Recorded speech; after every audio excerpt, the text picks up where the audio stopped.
जय श्री राम दोस्तों, आशा है आप लोग ठीक होंगे और स्वस्थ होंगे। आज हम बात करेंगे एमओयू जो साइन हुआ है ईरान और यूएसए के बीच में।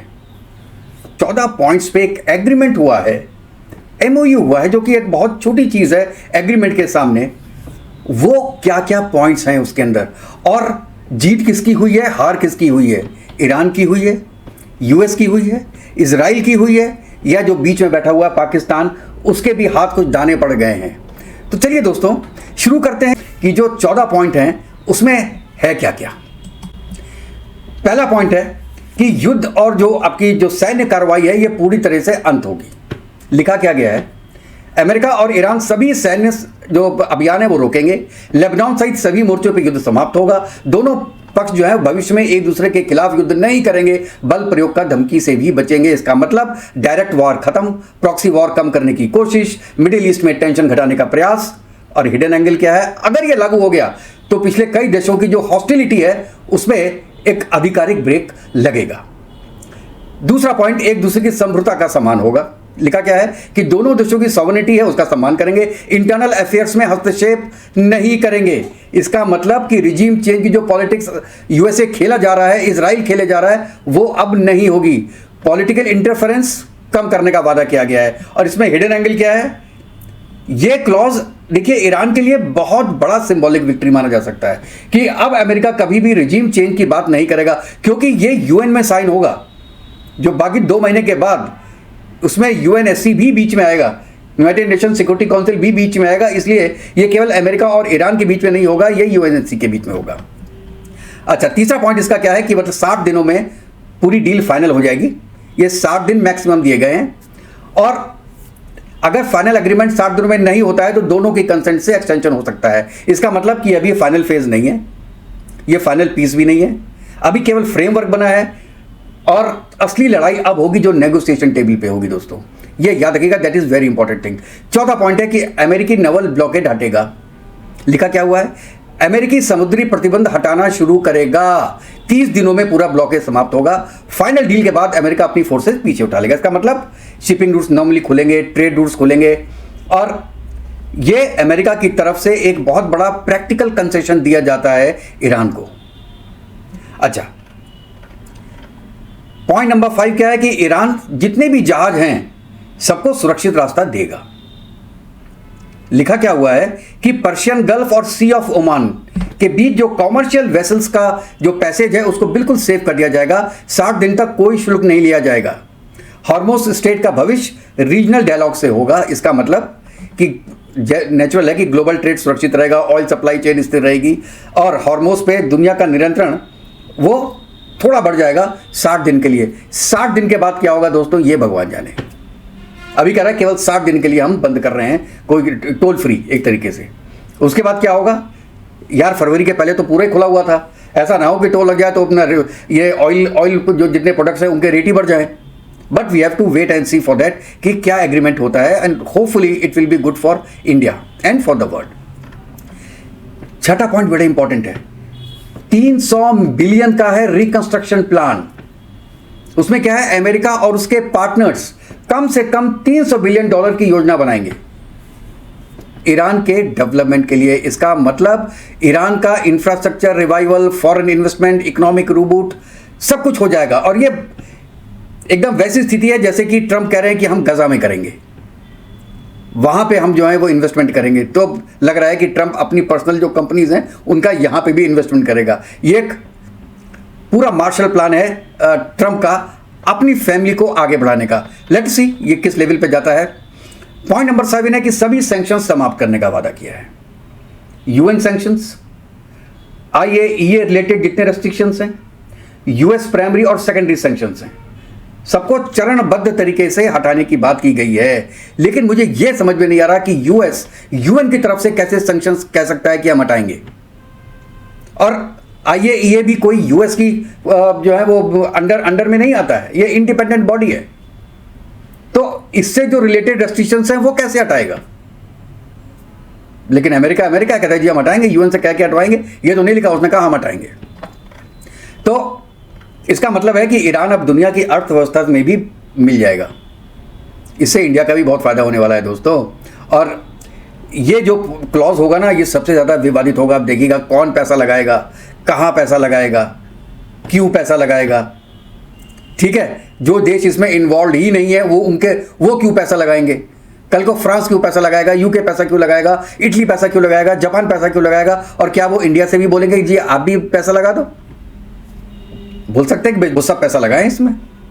देखिए क्या होता है। अच्छा, 8वां पॉइंट है कि न्यूक्लियर प्रोग्राम पे उन्होंने जो लिखा है कि ईरान न्यूक्लियर वेपन नहीं बनाएगा, और जो एनरिच्ड यूरेनियम स्टॉक पाइल उनके पास है उस पर बाद में समझौता होगा और वो IAEA की निगरानी में करेगा। इसका मतलब न्यूक्लियर क्राइसिस कम करने की कोशिश जरूर की जाएगी, और यही पूरी एक डील का हर्ट है दोस्तों। अगर ये फेल हुआ तो पूरा एग्रीमेंट फेल हो सकता है। और 60 दिन में देखिए लड़ाई ही इसीलिए शुरू हुई थी, न्यूक्लियर आर्म के चक्कर में। अगर ईरान ने यही मान लिया कि हम कभी नहीं बनाएंगे, और ये ईरान पहले भी बोल चुका है कि हम नहीं बनाएंगे। ओबामा के साथ जो एग्रीमेंट हुआ था इनका JCPA वाला, उसमें ऑलरेडी बोला हुआ है कि हम नहीं बनाएंगे और हम उसको केवल 6% या 3% तक ही एनरिच करेंगे, जो कि हमारे न्यूक्लियर प्लांट के लिए जरूरी है, एनर्जी बनाने के लिए, इलेक्ट्रिसिटी प्रोड्यूस करने के लिए जरूरी है, हम वही तक बनाएंगे। लेकिन उन्होंने बना लिया। अब आगे कैसे करोगे? एक बार वॉर खत्म हो गई, मिसाइलें रुक गई, उसके बाद आप क्या करोगे? अगर दोबारा अंदर खाने उन्होंने बनाने लगे वो, क्योंकि आप उनकी फैसिलिटीज नहीं हटा रहे हो। उसने मना कर दिया कि फैसिलिटीज को हाथ मत लगाना भाई साहब, हम एनरिच नहीं करेंगे 63% से ऊपर, लेकिन अब हाथ मत लगाना हमारे न्यूक्लियर एसेट्स पे। तो जब उनके पास पूरा मसौदा तैयार है एनरिच करने का, तो बंदे क्यों नहीं करेंगे? और इसमें वो कह रहे हैं कि भाई IATA आके देखेगा, निरीक्षण करेगा। करने दो उसको। IATA वाले कितने दिन आएंगे यार? जब आएंगे उसको हटा देगा, वहीं पे थोड़ा रहेंगे वो लोग। एनीवेज लेट अस सी। लेकिन ये एग्रीमेंट का बड़ा इंपॉर्टेंट हिस्सा है, लेट्स सी उस पर क्या होता है। पॉइंट नंबर 9 क्या है कि आप पूरा स्टेटस को जो है वो बनाए रखना है फाइनल डील तक। ईरान न्यूक्लियर प्रोग्राम की करंट पोजीशन जो है वो बनाए रखेगा। अमेरिका उस पर नए सैंक्शंस नहीं लगाएगा, अतिरिक्त फोर्स नहीं भेजेगा। इसका मतलब कि ये ट्रस्ट बिल्डिंग फेज होगा। दोनों मतलब पक्ष एक दूसरे की नीयत परख रहे हैं कि ये किस हद तक जाएंगे। क्योंकि कल देखिए मोदी जी ने भी बोला था और US के प्रेसिडेंट के सामने बोला था कि संसाधनों की कमी नहीं है दुनिया में, जो कमी है वो नीयत की है, विश्वास की है। और ये डायरेक्ट ट्रम्प के बारे में बोला गया था कि तुमने पूरी दुनिया में अविश्वास पैदा कर दिया है, लोग तुम पे विश्वास नहीं कर रहे हैं, संसाधन बहुत हैं दुनिया में। तो यही पॉइंट है ये कि पहले एक तरीके से एक दूसरे की नीयत तो समझे कि है क्या। और इसमें देखिए अमेरिका के अंदर भी जो इनके आपका सेक्रेटरी ऑफ वॉर हैं वो भी थोड़ा अगेंस्ट हो गए हैं ट्रम्प के, क्योंकि वो ये कहते हैं, क्योंकि CIA की इंटरनल रिपोर्ट भी यही कहती है कि ईरान रुकेगा नहीं, उसके अलग मंशा है, यहां से निकल के वो फिर न्यूक्लियर प्रोग्राम में दोबारा चला जाएगा या कहीं से परचेज कर लेगा, आपको पता ही नहीं चलेगा। और तब आप ईरान जो होगा ना वो नॉर्थ कोरिया से भी ज़्यादा घातक हो जाएगा US के लिए। लेकिन ट्रम्प को यह बात नहीं सुननी है। ट्रम्प को तो क्या करना है, वॉर से निकलना है किसी तरीके से, और इसी तरीके से वो आगे बढ़ रहा है। और ये हमको पहले से ही मैंने कई वीडियोस में बोल दिया था शुरू में ही कि भाई साहब ये फंस गया है। ये कह रहा भाई साहब दूसरों की लड़ाई है, हमको फंसा दिया, हमको निकालो यार, नवंबर में मेरा इलेक्शन भी है, मैं हार जाऊंगा और उसके बाद 2 साल के बाद मुझे इम्पीच करके भाई साहब अंदर कर देंगे ये लोग। और अब देखना होगा भी यही, कुछ ना कुछ चीज़ें जरूर होंगी, या तो टैरिफ पे फंसेगा या किसी और चीज़ पे फंसेगा या एप्स्टीन फाइल में फंसेगा। ये फंसना जरूर है, इसको जेल जाना जरूर है। वो 2 साल के पहले जाएगा या 2 साल के बाद जाएगा, दैट वी हैव टू सी। चलिए आगे बढ़ते हैं। 10वां पॉइंट क्या है कि इरानियन ऑयल एक्सपोर्ट फिर से शुरू होगा। इसका क्या मतलब है कि क्रूड ऑयल एक्सपोर्ट की अनुमति होगी तो इंडिया के लिए बहुत अच्छा है। स्ट्रेट ऑफ हॉर्मुज़ भी खुल गया और ये आपका क्रूड ऑयल एक्सपोर्ट भी होगा, तो इंडिया आराम से लेगा, ईरान से भी लेगा, यहाँ से रशिया से भी लेगा, यहाँ से वेनेजुला से भी लेगा, US से भी लेगा। और जो कंट्रीज हो रही हैं वो तो है ही 40 कंट्री हैं, उनमें मेन जो हैं जो 10 कंट्रीज हैं उनका चालू हो जाएगा। तो नेचुरल है कि आपका पर बैरल जो आज का रेट है क्रूड ऑयल का वो 80 हो गया है, 105 से 80 आ गया है विदिन 3-4 डेज, और ये और कम जाएगा, 60 से कम जाएगा। आप देखिएगा एक वीक के अंदर में अगर कुछ ये जो है बातें आगे बढ़ती हैं तो उसके लिए मतलब क्रूड ऑयल एक्सपोर्ट की भी अनुमति है, बैंकिंग सर्विसेज दोबारा शुरू होंगी, इंश्योरेंस करवा सकता है, शिपिंग अप्रूवल्स होंगी। मतलब आपने एक बार रिस्ट्रिक्शंस हटा दिए तो ये सब चीज़ भी शुरू हो जाएगी। इसका मतलब क्या है कि ईरान बहुत तेज़ी से प्रगति करेगा, उसकी आय बहुत तेज़ी से बढ़ेगी और पूरे एनर्जी मार्केट में इसका असर पड़ेगा। 11 पॉइंट भी ये भी बड़ा इंपॉर्टेंट है, फ्रोजन एसेट्स रिलीज।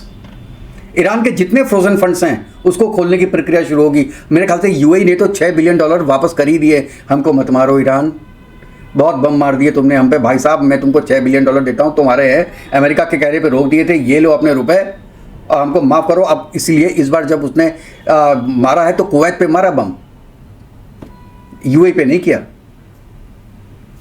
समझ रहे हैं आप ये बात? अच्छा, इसका जो रेस्ट्रिक्शंस एक बार एसेट्स जो उपलब्ध हो जाएंगे उनके, कि जो भी जितनी भी रेस्ट्रिक्टेड लोग जो चीज़ें हैं अगर वो ओपन हो गई तो क्या होगा, पूरे लिक्विडिटी एकदम से बढ़ेगी ईरान के पास। ईरान की जो करेंसी है उसकी वैल्यू बढ़ेगी, और जो अरबों डॉलर फंसे हुए हैं ईरान के दूसरी कंट्रीज में वो वापस आएंगे।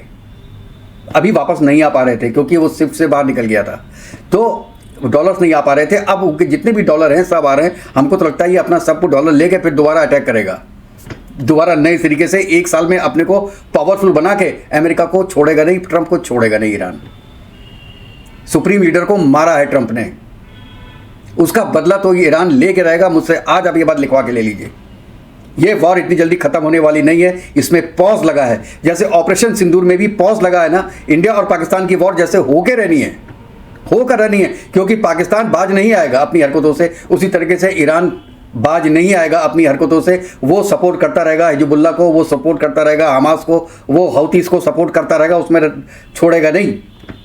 जो कि अमेरिका बोल रहा है कि अब आप मत कीजिए, मैंने पहले जो फर्स्ट पॉइंट है, लेकिन अंदर खाने ये सब चलता रहेगा। ऊपर ऊपर से तो पहले भी नहीं चलता था। चलिए 12वां पॉइंट क्या है कि मॉनिटरिंग मैकेनिज्म। इसमें क्या है कि ये इंप्लीमेंटेशन देखने के लिए एक मॉनिटरिंग बॉडी बनेगी। इसका मतलब दोनों पक्षों की जो गतिविधियां हैं उस पर नजर डाली जाएगी। यहां पे जो एक तरीके से मैं बोलूं जो ट्रस्ट की कमी है ना, वो टेक्नोलॉजी और मॉनिटरिंग से पूरी करने की कोशिश करेंगे। ईरान कितना एसेस देगा, शुरू में तो जरूर देगा, एक साल की बात मैं बोल रहा हूं, एक साल के बाद कितना एसेस देगा that is yet to be seen. 13वां पॉइंट है कि नेगोशिएशंस कब शुरू होंगे। सबसे पहले कुछ कमिटमेंट्स चालू होंगे दोनों की तरफ से, फिर फाइनल नेगोशिएशन शुरू होंगे। इसका मतलब पहले थोड़ा बहुत एक्शंस ले लेंगे, उसके बाद डील होगी। पहले ट्रस्ट होगा, ट्रस्ट को वेरीफाई किया जाएगा, उसके बाद ये शुरू होगा। और 14 पॉइंट है जो मैंने पहले ही बोल दिया था, यूएन सिक्योरिटी काउंसिल अप्रूवल उसके लिए जरूरी होगा। फाइनल एग्रीमेंट को यूएनएससी रिजोल्यूशन से एंडोर्स कराया जाएगा, जिसका मतलब कि डील को इंटरनेशनल लीगलिटी मिलेगी। अगर यूएनएससी अप्रूवल मिलता है तो फ्यूचर में यूएस एडमिशन के लिए डील से पीछे हटना मुश्किल होगा। अब आप ये देखिए कि यूएनएससी की कितनी बात लोग मानते हैं। साइन भी कर लोगे तो क्या होगा। इंडिया ने वर्ल्ड बैंक ट्रीटी, वो आपका इंडस वाटर ट्रीटी एबेस में रख दी ना, उसमें तो वर्ल्ड बैंक ने साइन किया था। यूएनएससी की बात कितनी बार मानता है। नेतन्याहू मान रहा है क्या? यूक्रेन मान रहा है क्या? रशिया मान रहा है क्या? तो वो छोड़ो, यूएस ने कभी माना क्या? ईरान पे जो वॉर किया था वो यूएनएससी से पूछ के किया था क्या? या नेतन्याहू जो लेबनान में मार रहा है, गजा में कर रहा है, क्या पूछ के किया था यूएनएससी से कि मैं जाऊं मार दूं क्या? यूएनएससी का काम है क्या? उसके थ्रू जाओगे, फायदा क्या है? That is a dead body. तो डेड बॉडी को आप जितना लात मारोगे वो वैसे ही रहेगी, हिलेगी नहीं। और वही हाल यूएनएससी का है। लेकिन चलो, एक फॉर्मल चीज़ है तो उसके लिए कर रहे हैं तो ठीक है। ये एक तरीके का इंसल्ट है पाकिस्तान के लिए, लेकिन पाकिस्तान को इंसल्ट समझ में आती कहाँ है। शर्म होगी, लिहाज होगा, तभी तो शर्म आएगी, नहीं तो शर्म तो आएगी नहीं। चलिए, अब जो भी है पब्लिक आउटरीच के लिए किसी के लिए भी पाकिस्तान ने किया, उसका थोड़ा दुनिया में नाम तो ज़रूर हुआ है, लेकिन आज की दुनिया में सब जान गए हैं कि पूरा क्रेडिट कतर का है। इसमें दोहा की जो बैक चैनल डिप्लोमेसी है उसका कमाल है, रीजनल जो नेटवर्क है उसका कमाल है, और जो डायरेक्ट कम्युनिकेशन चैनल स्टार्ट हुआ था यूएसए और ईरान के बीच में, ये उसका कमाल है। उसको मैं सबसे ज़्यादा मानता हूं, जो कि जेडी वेंस ने अपने वीडियो में बोला भी था। क्योंकि आज की डेट में जो बिल्कुल विजिबल दिखता है मीडिएटर, वो कतर है, पाकिस्तान नहीं है। लास्ट में बोलूंगा कि अगर ये जितने 14 पॉइंट्स हैं ये लागू हो गए और एज इट इज साइन हो गए, तो इसमें सिर्फ अमेरिका और ईरान ही नहीं बदलेगा, पूरा मिडिल ईस्ट का पावर बैलेंस होगा, ऑयल मार्केट अच्छा होगा, ग्लोबल ट्रेड रूट्स होंगे, और पूरी जियो पॉलिटिक्स की जो एक चेस बोर्ड है वो चेंज हो सकता है। लेकिन मैं फिर कह रहा हूँ, बार बार कह रहा हूँ कि वी हैव टू सी 1 साल के बाद ईरान क्या करता है, या मैक्सिमम 2 साल लगा लीजिए। उसके बाद ईरान क्या वही करेगा जो आज कर रहा है, या अमेरिका की थोड़ी बहुत बातें मान रहा है अपनी बातें मनवा के, या वो नए हिम्मत के साथ अपने सुप्रीम लीडर का बदला लेता है इजराइल के साथ और यूएस के साथ। ये देखने वाली बात है साहब कि वो क्या करेगा। और इस बात का मुझे बहुत डर है कि अगर कुछ ऐसा हुआ so that will be start of world war 3, क्योंकि फिर अमेरिका के पास कोई भी चारा नहीं रह जाएगा। इजराइल के पास अपना अस्तित्व बचाने के अलावा और कोई चारा नहीं रह जाएगा कि they have to finish Iran. और उसके बाद ईरान की भी वो पोजीशन होगी that they can harm USA either themselves or with the support of, mark my word, with China at the back end and Russia and somewhere Turkey also. So let us see कि क्या होता है। आपकी क्या राय है इसके बारे में दोस्तों, अपनी राय जरूर बताइएगा। फिर नेक्स्ट वीडियो में मिलते हैं, तब तक के लिए जय हिंद, जय भारत, वंदे मातरम। खुश रहिएगा, स्वस्थ रहिएगा दोस्तों।